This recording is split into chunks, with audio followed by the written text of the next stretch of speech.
This is the helicopter flying handbook. This will be chapter 14, workload or task management, on page 12 of 18. Workload or task management. One component of SRM is workload or task management. Research shows that humans have limited capacity for information.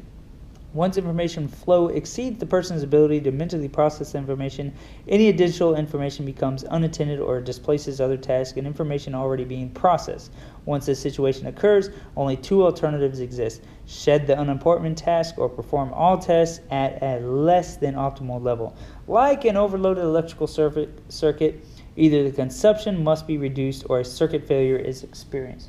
Effective workload management ensures essential operations are accomplished by planning and then placing them in a sequence that avoids work overload. As a pilot gains experience, he or she learns to recognize future workload requirements and can prepare for high workload periods during times of low workload.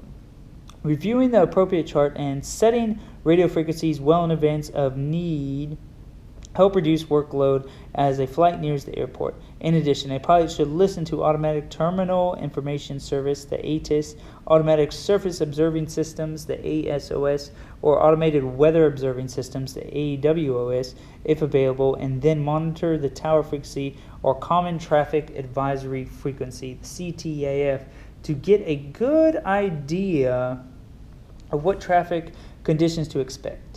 Checklists should be performed well in advance so there is time to focus on traffic and ATC instructions. These procedures are especially important prior to entering a high-density traffic area, such as Class B airspace. To manage workload, items should be prioritized. For example, during any situation, and especially in emergency, a pilot should remember the phrase aviate, navigate, and communicate. This means the first thing a pilot should do is make sure the helicopter is under control, then begin flying to an acceptable landing area. Only after the first two items are assured should a pilot try to communicate with anyone. Another important part of the managing workload is recognizing a work overload situation. The first effect of high workload is that a pilot begins to work faster.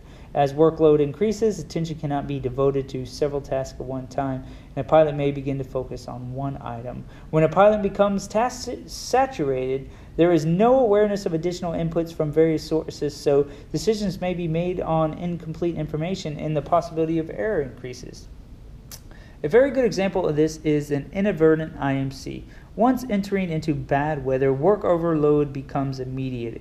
Mentally, the pilot must transition from flying outside of the aircraft to flying inside the aircraft. Losing all visual references can cause sensory overload, and ability to think rationally is gone. Instead of trusting the aircraft's instruments, pilots try to hang on to the little visual references that they have and forget all about other factors surrounding them. Instead of slowing the helicopter down, they increase airspeed. Because they are looking down for visual references, they forgot about the hazards in front of them. And finally, because they are not looking at the flight instruments, the aircraft is not level.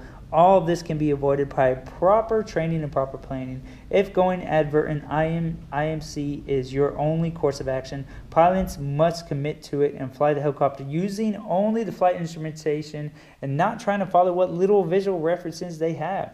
When a work overload situation exists, a pilot needs to stop, think, slow down, and then prioritize. It is important for a pilot to understand how to decrease workload by placing a situation in the proper perspective, remaining calm, and thinking rationally. These key elements reduce stress and increase the pilot's ability to fly safely. They depend upon the experience, discipline, and training that each safe flight earns. It is important to understand options available to decrease workload. For example, setting a radio frequency may be delegated to another pilot or passenger, freeing the pilot to perform higher priority tasks. Right in there, that's page 13 of 18. That was workload or task management, page 13 of 18. Started on page 12, went into 13 of 18. All right, see ya.